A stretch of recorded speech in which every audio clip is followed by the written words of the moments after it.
With the enormous success of The Lord of the Rings and the second installment of the Hobbit trilogy hitting AMC theaters next month, it should come as no surprise that Fox Searchlight is now developing a movie on the life of the author J.R.R. Tolkien to be titled Tolkien. Tolkien is set to focus largely on the author's young life, including his time at Pembroke College and his military service during the First World War. The film will tie his experiences as a young man to those depicted in his iconic fantasy novels. Schnepp, buy or sell the idea of Tolkien? Tolkien is the way you say it. No, I'm just kidding.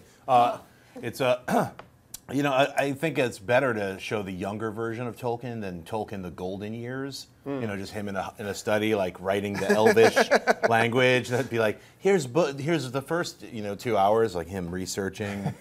Yeah, it sounds like a great idea. I think I'd love to find out more visually, what's like see the story of J.R.R. Tolkien and how did he come upon all these ideas, that eventually became the books and now the movies that we love. So yeah, I buy it. Dennis? I'm gonna have to sell it. Even though I'm interested in it, I think it's interesting and can make an interesting movie, especially his early years in the First World War. I just don't think anyone's gonna see it. Just because he's the author of Lord of the Rings and The Hobbit, I think most fans don't even make that connection. I mean, not all those millions of people who go watch those movies have any idea who wrote them. And so I don't know if it's going to be a successful one.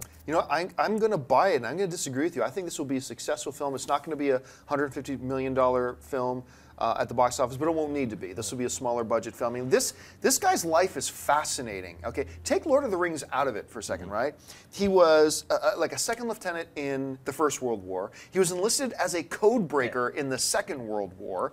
He was a part of this quite famous informal literary group called the Inklings with him and C.S. Lewis, who wrote The Lion, the Witch, and the Wardrobe and the Narnia Chronicles, actually is the guy who converted C.S. Lewis to Christianity, which of course then influenced C.S. Lewis in the writing of his greatest works, or at least most famous works of all of his life. And then of course you got The Lord of the Rings. He was a professor twice at Oxford University. This dude is fascinating, and I think if from the marketing point of view, they really play up, if they're going in the directions they're suggesting here, that they're playing up the connections between his younger life and how those then influenced elements that we see in Lord of the Rings and The Hobbit, and they play up that angle, I think it could be more successful than we're giving it credit for. So for that reason, personally, I'm going to give it a buy. I was going to say, too, he has diehard fans. I mean, that's hardcore. why, I mean, there's, like, Lord of the Rings has so many fans now that they, OneRing.net and all these super giant organizations, they alone, if they went, it would be a box office hit,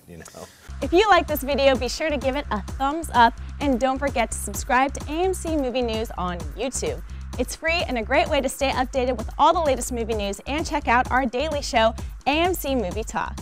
Also, don't forget to check us out on Facebook and Twitter to stay in the loop for our special prizes, giveaways, and contests.